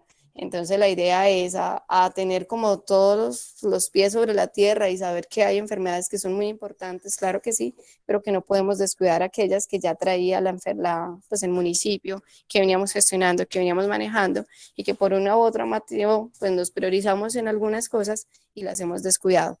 Las hemos descuidado como institución, también como profesionales y también incluso como pacientes. Otro tema es el de seguridad alimentaria y nutricional.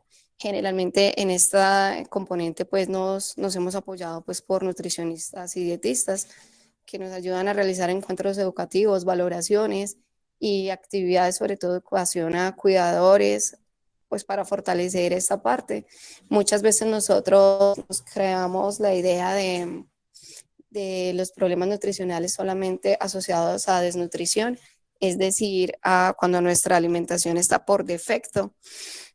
Pero vemos que en este momento el tema de sobrepeso y obesidad prima, incluso sobre la desnutrición, ¿sí? Entonces, estar bien alimentado quiere decir estar en un equilibrio, ni estar por debajo ni por encima, sino realmente en un estado nutricional ideal. Y realmente es muy retador. En este momento, la pirámide, pues cuando uno entra a analizar cómo están los datos, vemos que gran mayoría de la población pues tiene unos problemas nutricionales asociados al exceso del consumo de calorías, es decir, que estamos en sobrepeso y obesidad. Cuando hablamos de salud y ámbito laboral, pues hace referencia también a todo lo que tiene que ver tanto con la vida laboral formal, pero también la informal, y cómo podemos hacer para que esas dos esferas pues se pudieran reducir y llegar a la mayoría de la formalidad. Para nosotros, obviamente, como institución prestadora de servicios de salud es difícil, pero al menos sí intentar hacer un abordaje, una caracterización de esas poblaciones, saber qué necesidades tienen, y desde ahí, pues, cómo podemos entrar a desarrollar acciones específicas para poderlos ayudar a reducir como esa inequidad o esas dificultades que puedan tener en salud. Y gestión de población diferencial vulnerables, pues habla de que tenemos que ser incluyentes, que tenemos que tener acciones específicas para población LGTBI, para población migrante, para población afro, ¿sí? Que realmente a veces debemos dejar de darle a todo lo mismo porque nuestras necesidades no son las mismas. Entonces, a partir de ahí también se generan una serie de acciones específicas para una población. El último convenio que generalmente se genera, lastimosamente casi siempre entra en vigencia ya finalizando cada año. Lo ideal es que pudiera estar de manera permanente en todas las instituciones, pero pues eso es un tema ya que se nos sale a nosotros de las manos como tal, que es atención primaria en salud. Desde allí, ¿qué tiene de ventaja esta herramienta? Que esta herramienta maneja todos los entornos que nosotros podemos tener como seres humanos en un contacto muy inmediato, muy cercano. Entonces permite realmente tener un conocimiento clave de la población. A nosotros no nos tocó, a muchos pues de nosotros, pero antes, cuando existía un proceso de acompañamiento con promotoras de salud y con personas de salud que estaban ahí inmersas en la comunidad, pues se generaba como un factor agregado y era algo muy positivo, y es que ella conocía realmente cómo estaban, la buscaban, tenían cualquier situación, cualquier limitación, pues tenían como un canal de comunicación efectivo a través de esa promotora de salud y la institución de salud. En este momento ese canal o esa intermediación se perdió, ¿cierto? Entonces sabemos que hay muchos pacientes que pueden tener muchas necesidades, pero simplemente nosotros no nos damos cuenta. O algunas veces así nos damos cuenta, pues no las intervenimos oportunamente. Entonces ahí se desarrollan actividades en su entorno familiar, en el entorno escolar, en el entorno laboral y en el entorno comunitario. Al abordar esos 4 entornos, pues se genera unos resultados en salud que serían maravillosos, pero como les digo, si se pudiera generar este tipo de convenios de manera permanente y no episódica como se ha hecho hasta la fecha. Atención primaria en salud también tiene una ventaja, y es que no solamente permite realizar como una caracterización o diagnóstico, sino que generalmente está acompañado de algunas estrategias de intervención. Entonces, bueno, tú identificas algunas necesidades, pero las puedes intervenir en ese momento. Vamos a hablar ya de otro servicio, que es el servicio de vacunación. Vacunación, yo creo que pues, todo lo hemos vivido, bueno, el año pasado, este año hemos empezado también con un énfasis en todo lo que tiene que ver con la aplicación de inmunobiológicos.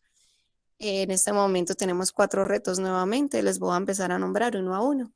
El primero pues es el programa de vacunación permanente o el programa ampliado de inmunizaciones, que realmente sabemos que todas las personas menores de 5 años pues deberían tener un esquema completo de vacunación, las niñas entre los 9 y 17 años, las gestantes desde que inician la gestación pues después de la semana 12 también deben recibir unos inmunobiológicos con el fin de protegerlas a ellas, pero sobre todo al bebé, darle inmunidad a ese bebé que está gestándose, pues todos los adultos mayores de 60 años. Generalmente hablamos de 60 años, pero el tema de influenza, pero vamos a ver más adelante que las edades pueden variar de acuerdo al comportamiento y la disponibilidad de biológicos realmente. El segundo reto de vacunación, pues es el vacunación contra COVID-19. Sabemos que desde el año pasado se generó el Plan Nacional de Vacunación. Este plan tiene 2 fases, la fase 1 y fase 2. La fase 1 contempla desde la etapa 1 hasta la etapa 3 y la fase 2 pues desde la etapa 4 hasta la etapa 5. En este momento no me voy a detener a explicarlas cada una, pues porque en este momento ya todas las etapas están abiertas, ¿cierto? Ya estamos vacunando a toda la población prácticamente y este plan ha tenido modificaciones importantes. Ya se está vacunando desde los 3 años en adelante y cuando se formuló, pues solamente estaba población mayor de 16 años. El tercer reto es la campaña de SR. El año pasado estábamos en la campaña de sarampión rubeola. Esa campaña estaba liderada por la OMS y por la OPS para todas las Américas, pero pasó algo y es que cerramos el 2021 sin poder cumplir la meta. Entonces, ¿qué pasa?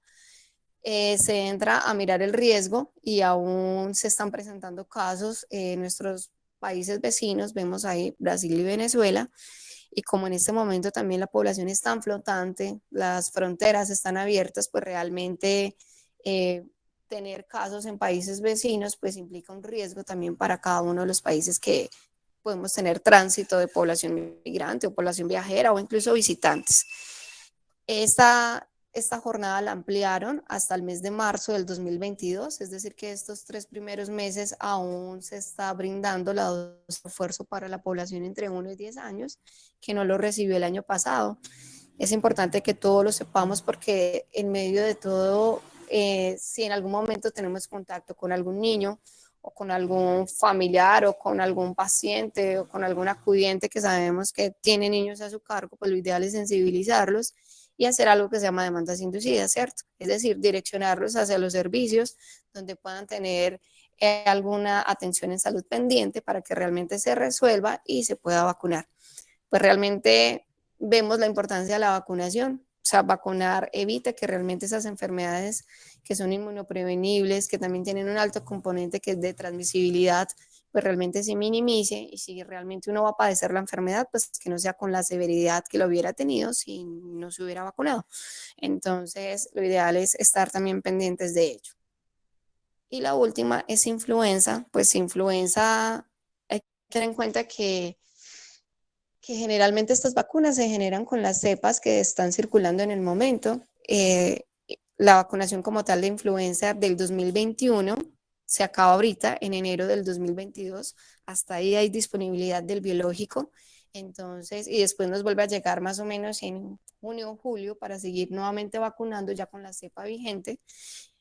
Entonces, por favor, todas las personas que conozcamos que tengan más de 40 años o más, no de 60, sino de 40, porque incluso le bajaron la edad 20 años, realmente nunca habíamos visto que hayan bajado tanto. Todo el personal de salud, todas las personas que tengan enfermedades inmunoprevenibles se pueden acercar al servicio de vacunación para hacerla efectiva. Repito que tenemos plazo hasta el 30 de enero porque en ese día se vencen los biológicos que tenían la cepa que estaba circulando en el momento. Ya hasta el 31 de enero ya nos toca después esperar a que se cree la vacuna con la cepa 2022 para empezar con todos los procesos de vacunación nuevamente. Ahí vemos algunas imágenes fotográficas y pasamos a todo lo que tiene que ver con las rutas integrales de atención en salud. Bueno, entonces ya les había dicho, generalmente todas las acciones que se realizan en estos programas pues, están basadas desde el Plan Nacional de Salud Pública, la Ley Estatutaria de Salud que Nancy la abordó y el Plan Nacional de Desarrollo. O sea, siempre nosotros nos tenemos que alinear con lo que nos dice desde la parte normativa y desde también todos los planes, leyes que se generen a nivel nacional, departamental y municipal para poder realizar las acciones. La política de atención integral en salud, pues lo que nos plantea es realizar todas las acciones que se generan, haciendo ya como un cese en las actividades que nosotros veníamos desarrollando antes a través de soluciones previas y empezar a manejar unos aspectos mucho más claves de una política, ¿sí? Es decir, garantizar el derecho a la salud. Para el paso 2 o el elemento clave 2 es muy retador para todas las instituciones porque casi siempre nosotros estamos acostumbrados a trabajar con personas enfermas, ¿sí? O sea, tenemos que tener a la persona realmente con un deterioro de su estado de salud para poder empezar a trabajar con ella desde salud y no debería ser así. Aquí nos hacen un llamado, sobre todo a los primeros niveles de atención, a promover la salud, ¿sí? A intentar que realmente las personas tengan un máximo goce de salud y fortalezcan todas esas habilidades y las potencien para que realmente el riesgo de enfermarse pues, pueda disminuir. Lo ideal es que el sistema de salud esté centrado en la persona, no en sus patologías, sino en la persona como ser integral, ¿sí? Reducir la carga de enfermedad. Se supone que si yo favorezco estilos de vida saludables, pues obviamente la carga de enfermedad debe reducir, pues sería lo más coherente y realmente cuando se hacen trabajos o ejercicios, incluso en otros países donde el estado de salud de las personas es el adecuado, pues sabemos que hay una reducción de la enfermedad. Se debe fortalecer todo lo que tiene que ver con la capacidad resolutiva en los primeros niveles de atención, ¿sí? Es decir, poder controlar acá al máximo los pacientes, pero como les digo, esforzándonos porque realmente ni siquiera sean pacientes, sino que sean personas sanas, los pacientes que nos lleguen, pues poderlos resolver y que realmente cuando uno tenga que utilizar o hacer uso del segundo o tercer nivel, pues sea porque realmente se necesita. Toda la atención integral pues debe tener calidad, idoneidad, continuidad, oportunidad y algo muy importante es credibilidad. O sea, nosotros acá somos la única institución de salud y a veces como que nos aprovechamos de ello porque los pacientes pues no tienen otra opción, en teoría, pero sabemos que hay mucha gente que sí ya busca otros medios, entonces hay que estar como muy juiciosos porque realmente si un paciente viene a ti es porque realmente te necesita y uno busca que esa experiencia, a pesar de que esté limada o acompañada de dolor, de sufrimiento, de angustia, pues que cuando lleguen acá como que realmente se sientan bien, se sientan protegidos, respaldados y no antes vulnerables, desprotegidos, que todas las cosas se filtran y que antes pues se sientan inseguros y no quieran volver. El séptimo elemento clave es la reducción de desigualdades. El octavo es la obligatoriedad de trabajo sobre zonas marginadas o vulnerables. Y el 9, que lo mencionamos, es confianza y transparencia entre todos los agentes del Sistema General de Seguridad Social en Salud, ¿sí? Lo ideal es que hubiese una articulación desde los entes territoriales, desde las aseguradores y desde nosotros como prestadores. Todo se materializa a través de, pues, de las rutas integrales de atención en salud, que es la resolución 3280 del 2018. Ya en medio de todo, algunos de nosotros hemos tenido algún acercamiento con esas rutas. ¿Qué tienen de importante? Pues que nos dicen cómo tenemos que hacer una valoración integral, ¿sí? Cuáles son las actividades que yo puedo hacer de detección temprana, de protección específica, y resaltan un componente nuevo que es el de educación para la salud. Entonces aquí voy a puntualizarlo. Tenemos 3 tipos de rutas integrales, ¿sí? Son 3. La primera es la ruta integral de atención para la promoción y mantenimiento de la salud en el curso de vida. Realmente esta es la que reemplaza lo que tenía que ver con la resolución 412 del 2000, ¿sí? Porque esta es la que hace un abordaje por los ciclos vitales para ofrecer algunas actividades y también algunos escenarios donde nosotros nos podemos desempeñar para desarrollar acciones de educación para la salud. La ruta número 2 es la ruta integral de atención en salud para grupos de riesgo, ¿sí? Entonces, esta que busca, pues realizar unas acciones de diagnóstico, tratamiento, rehabilitación, paliación y cuidado de educación en salud y de educación para la salud. ¿Qué pasa acá? Que el ministerio pues tiene el reto de unificar criterios, ¿sí? De que un paciente sea atendido de una manera, o sea, igual, independientemente de si consulta en un lado o en el otro. Esto lo haces a través de guías de práctica clínica, de unos documentos que sean realmente el material o la materia prima para el desarrollo del ejercicio médico y que los médicos pues realmente se puedan como guiar y orientar y seguir de una manera juiciosa y estricta por lo que te está diciendo esa guía. Entonces, por eso es tan importante, porque buscas unificar criterios y que realmente los procesos de atención sean lo más parecidos posibles, independientemente del departamento donde yo consulte. La última ruta es la ruta integral de atenciones en salud para eventos específicos. Pues realmente en estas rutas es donde el ministerio aún está haciendo su trabajo, haciendo el ejercicio de poderlas documentar, pues realmente hacer unas guías no es fácil, es algo sumamente costoso, es algo que requiere mucha evidencia científica, trabajo de expertos, en fin, pero ahí ellos van como en ese proceso. Vamos a empezar a detallarlas uno a uno para darle mayor claridad. Entonces, la primera, la ruta de promoción y mantenimiento de la salud. Como les dije, busca es el cuidado de la salud, la detección temprana, protección específica, educación para la salud. Todo eso acompañado de una valoración integral. Vemos ahí unos muñequitos, lo que nos hablan es por el ciclo vital. El primero nos habla de toda la atención en la primera infancia, que se da desde los 7 días de nacido hasta los 5 años. Cuando uno habla de 5 años, es decir, un día antes de tener 6 años, ¿sí? Hasta los 5 años uno puede acceder a esa ruta.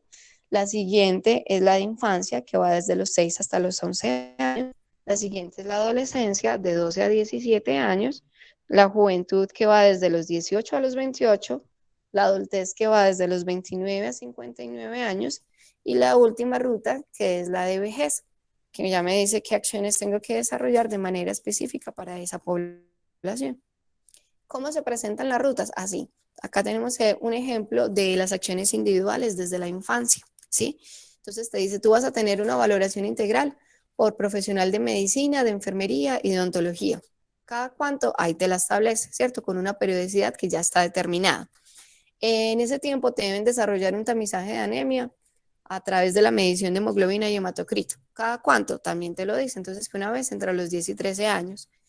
Tienes derecho a protección específica, entonces tienes que ir a odontología para que te hagan la aplicación del barniz de flúor, todo el control de placas, sellantes, y también te debes pasar por vacunación porque eres susceptible a algunos en ese ciclo. Entonces uno sabe que esa persona debe acercarse también para recibir esas atenciones en salud. Y el componente nuevo, que igual aún está en implementación, por ahora solamente tenemos desde la parte contractual la parte de educación individual, pero lo ideal es poder llegar a tener la educación dirigida a la familia y también las educaciones grupales, porque realmente esos escenarios donde se comparten experiencias y se comparten procesos del saber, pues generan como mayor receptividad por parte de la población y mayor enriquecimiento pues como para todos. Por ahora estamos con la educación individual. Esperemos que próximamente podamos arrancar con el tema de educación familiar y grupal como tal. Ahora pasamos a la segunda ruta, ruta integral de atención en salud para grupos específicos. Entonces hay 16 grupos de riesgo que se definieron y a los cuales el ministerio como tal le hizo su ruta de atención. ¿Cuáles son? La más común para todo, materno-perinatal. Habla de ese riesgo porque estar en un proceso de gestación pues tiene unos riesgos específicos. Entonces ahí vemos que está la materno-perinatal. Vemos que están alteraciones nutricionales, enfermedades infecciosas, todo lo que tiene que ver con trastornos asociados al consumo de sustancias psicoactivas, todas las enfermedades de riesgo cardiovascular, todo lo que tiene que ver con cáncer, con alteraciones visuales, con alteraciones de la audición y comunicación, con todas las alteraciones y trastornos de la salud bucal, problemas de salud mental, todo el tema de violencias, que es algo acá también fundamental, todo lo que tiene que ver con enfermedades respiratorias crónicas, enfermedades zoonóticas, enfermedades laborales, huérfanas y enfermedades del trastorno degenerativos, neuropatías, enfermedades autoinmunes. Entonces, ¿qué pasa? La ruta 1, yo atiendo personas sanas. Si encuentro que esa persona tiene algún riesgo específico o está en algún proceso de enfermedad, lo que debo hacer es derivarla a la ruta de atención por grupos de riesgo o en su defecto a la ruta de riesgos específicos, pues para que pueda recibir su atención en salud. Bueno. Entonces, bueno, las RIAS, como ustedes también ya lo pueden ver, maneja también educación o intervenciones a través de los diferentes entornos, hogar, educativo, laboral, institucional y comunitario. Vemos que casi todas las acciones que hacemos desde salud pública pues buscan como manejar una integralidad de todos esos entornos pues para poder tener unas respuestas en salud más adecuadas. Y también pues las intervenciones que pueden ser individuales, colectivas o poblacionales. Vamos acá a lo que les contaba ahorita. Entonces se supone que una ruta como tal pues es una autopista por la cual yo voy navegando y en el momento en que se genera algún desvío porque debo afrontar algún proceso específico, pues poderla subsanar y que esa persona en algún momento pueda retomar su ruta de atención en salud para personas sanas, entre comillas. Si ya me tengo que desviar porque tengo una condición que va a ser permanente, pues ya voy a estar permanentemente en esa otra ruta que lo que me va a ayudar es a mantenerme lo más controlado posible para controlar esos riesgos y que realmente no tenga complicaciones, secuelas derivadas de esa afección que pueda tener. No va a pasar.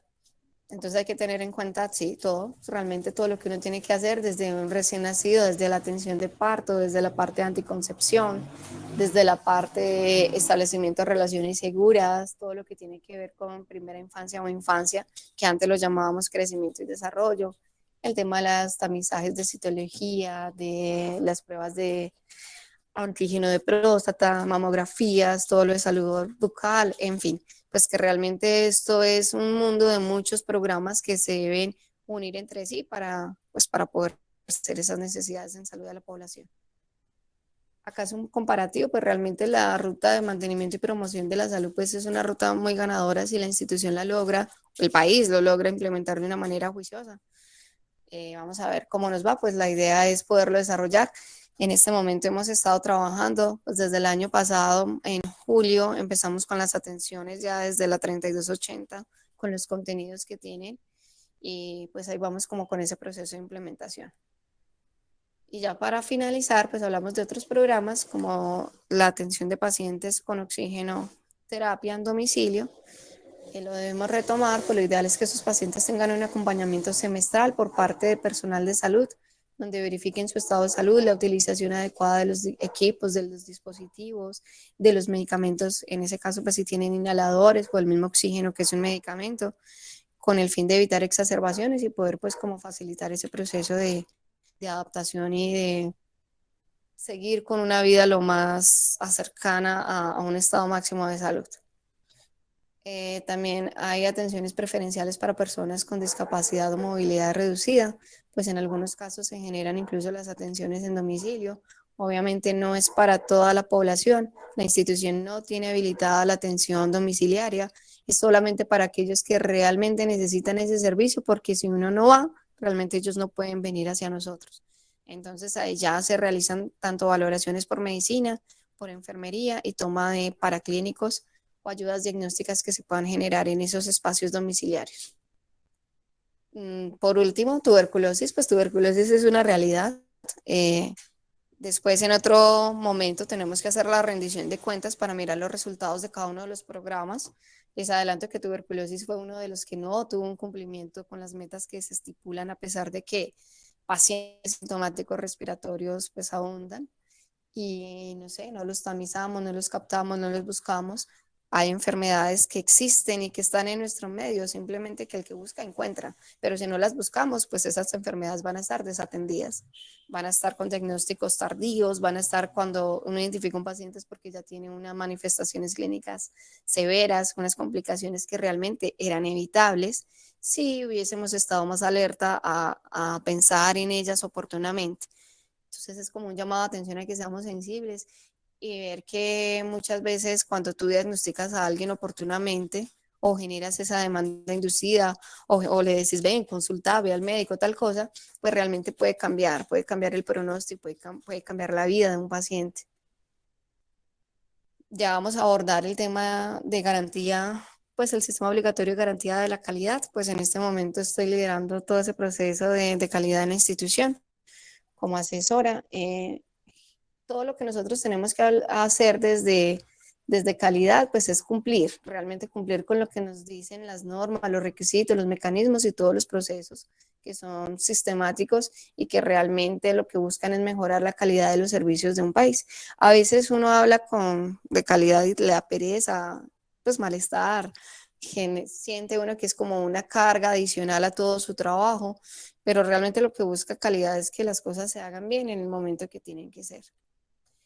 Hay 4 componentes básicos de ese sistema. El primero es habilitación, que es la resolución 3100, la que está en este momento vigente. Es una resolución pues que está en un proceso de transición. Sin embargo, nosotros desde el año pasado ya hicimos la declaración de habilitación con esta norma y de allí pues hicieron el cambio de los distintivos que ustedes pueden ver en los diferentes servicios. Habilitación es lo mínimo que se hacer para poder estar en el sistema, es decir, para poder prestar servicios de salud. Entonces, la invitación es a que todos cumplamos con ello. Como les digo, debe haber un escenario de rendición de cuentas donde cada uno de nosotros pueda realmente decir cómo va con cada uno de esos procesos y en ese momento les socializaré a ustedes, pues a toda la institución, cuáles fueron los avances y los resultados desde habilitación. PAMEC es un programa de auditoría que lo que busca es establecer un ciclo continuo entre lo que yo planeo hacer, lo que realmente hago, luego lo verifico para ver cómo lo hice y si lo hice mal, bien o tengo que hacer ajustes, pues es el actuar, que es donde yo vuelvo a empezar nuevamente ese ciclo. Realmente nosotros debemos ser conscientes que la primera persona que debe decir cómo trabajas vos, pues es uno mismo. O sea, uno tiene que hacer algo que se llama autogestión, autocontrol, ser consciente de cómo estamos desarrollando nuestras actividades y esperar a que venga un jefe inmediato o un jefe de otras áreas a hacerte un proceso de evaluación y seguimiento. Nadie más que nosotros mismos sabemos cómo es nuestro actuar y cómo es nuestro proceso de atención y realmente cómo estamos trabajando, ¿sí? Acreditación realmente antes era un proceso voluntario, ahora todas las instituciones públicas debemos hacer el proceso de acreditación, lo que permite es también como llegar a un proceso de excelencia. Generalmente se busca la priorización de unos estándares o unos criterios específicos para realmente hacerles un seguimiento juicioso y poder mejorarlos en el tiempo. Cada año se debe hacer este ejercicio. Este año también estamos próximos a iniciarlo y también pues el año pasado ya tuvimos un cierre con una experiencia que fue exitosa, que próximamente lo socializaremos. Y hago también una cuña ahí. Cuando se hacen algunas acciones, pues lo ideal es no implementarlas por una semana y ya. Se supone que si yo hago una actividad de mejoramiento y sé que funcionó y sé que tuvo unos resultados adecuados, pues debe seguir con una implementación permanente. ¿Y qué nos pasa a nosotros? Que se nos olvida. Ahorita lo retomo con ejemplos puntuales. Sistema de información para calidad, pues todo el manejo de indicadores. Realmente existen una serie de reportes de indicadores donde nosotros podemos demostrar a diferentes entes de inspección, vigilancia y control, pues cómo es el comportamiento de la institución y cómo nos está yendo en esos indicadores de calidad. La resolución base es la 257 de 2014, sin embargo hay otros reportes que son normativos y que acompañan todos los resultados en salud en calidad. Indicadores básicos como oportunidad en la atención, como la tasa de caídas en los diferentes servicios, como las infecciones asociadas a la atención en salud, ¿sí? Entre otros. Si uno maneja de manera articulada estos 4 componentes, pues se supone que la meta es llegar al nivel superior, que es acreditación. Pues realmente acreditar instituciones de salud en primer nivel de atención, eso es algo muy complejo. Generalmente las que llegan a procesos de acreditación son los niveles de alta complejidad. Sin embargo, uno sí puede tener un proceso de atención seguro a nivel institucional. ¿En busca de qué? Pues de un mejoramiento continuo de la calidad, de realmente brindar una atención centrada en el paciente, en el usuario y la familia, como lo decía el gerente desde su primera exposición, ¿sí? A veces uno dice, no, pero es que la familia del paciente tal cosa. Hay que tener en cuenta que generalmente cuando uno presta servicios de salud es para todo ese núcleo familiar, porque realmente tener un paciente, un ser querido enfermo, pues no es fácil para nadie. Y ese grupo, esa familia debe involucrarse en esos procesos de atención, debe ser tenida en cuenta, se debe educar para el alta, se debe educar para que todos esos procesos de salud con los que vaya a salir ese paciente, ellos ya estén en la capacidad de seguirlos manejando en sus ambientes pues, domiciliarios. Todo lo que tiene que ver con gestión del riesgo y seguridad del paciente. Seguridad del paciente como tal no es un componente del sistema obligatorio de garantía de la calidad, pero sí es algo transversal, ¿sí? Que más adelante cuando entremos a hablar de cada uno de los comités, la compañera pues le va a hacer relevancia a este tema porque realmente es de los más importantes que se pueden generar. Hay atributos de la calidad, que todo debe ser accesible. Si yo necesito algo, debo poder acceder a él. Oportunidad, pues que se me genere esa prestación de servicios de salud de manera oportuna. La seguridad, pues que se me haga lo que se me tiene que hacer en el momento en que es. Y ese también está acompañada también de la pertinencia, ¿cierto?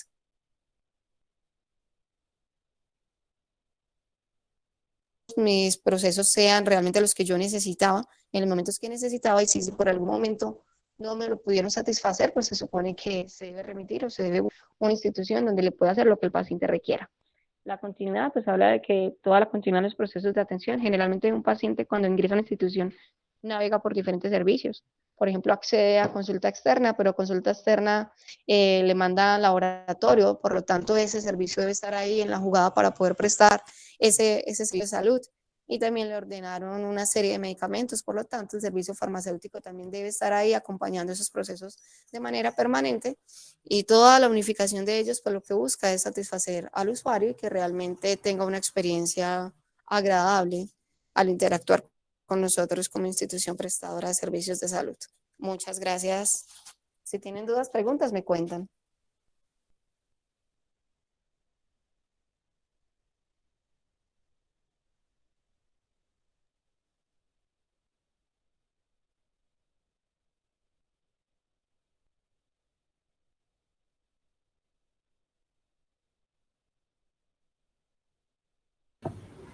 Jefe, muchas gracias.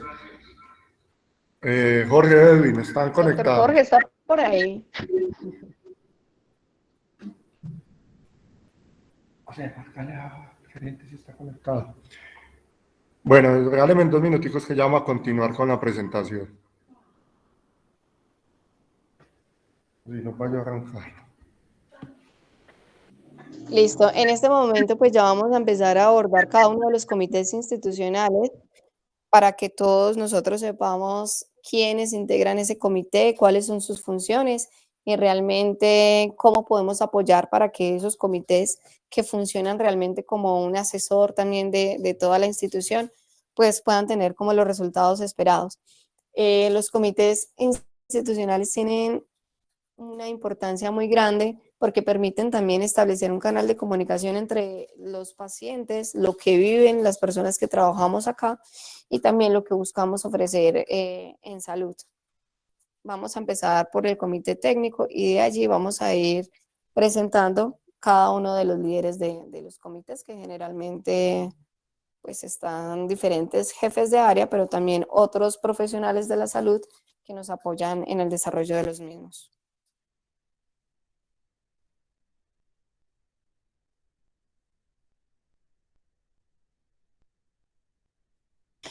Jefe, entonces ¿va a empezar yo con los comités que manejo o alguien más va a empezar? ¿O empiezo? Inicio, Iván. Listo.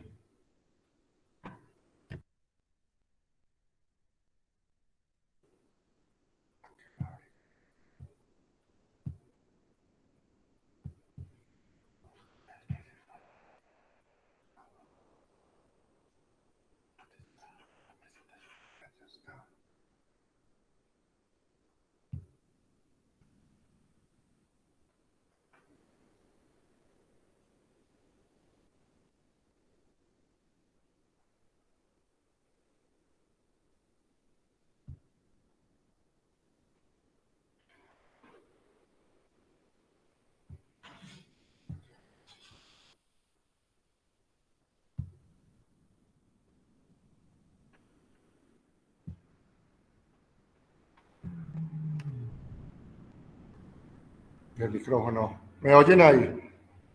Sí, Iván, sí, claro. Listo, entonces empecemos con los comités que tiene la parte administrativa del hospital, que tiene como líder el administrador o el gerente del hospital. Entonces, primero tenemos el Comité de Gestión Ambiental y Sanitaria, más conocido como GAGAS. Este comité, discúlpenme que todos estos temas pues son muy de lectura porque tienen pues mucha información.